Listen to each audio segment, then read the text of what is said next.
என்னை நினைத்து கண்ணீர் விட்டு அழுது புலம்பி வீட்டிற்குள்ளேயே அடைந்து கிடக்கிறாயே.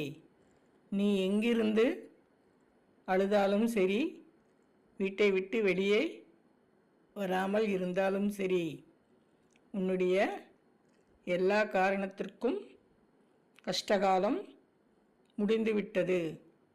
உன்னை நான் பார்த்து கொண்டுதான் இருக்கிறேன்.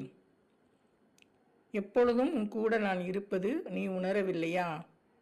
வாழ்க்கையில் எத்தனையோ தீமைகள் செய்தவர்களையெல்லாம் அடக்கி நுறுக்கி சாம்பலாக்கி விட்டேன். இன்று உன்னுடன் நான் இருக்கும் நிலை உனக்கு இன்னும் புரியவில்லை. என் மக்களை காப்பாற்ற எனக்கு தெரியாதா? எந்த விஷயத்தையும் மேலோட்டமாக பார்க்காதே.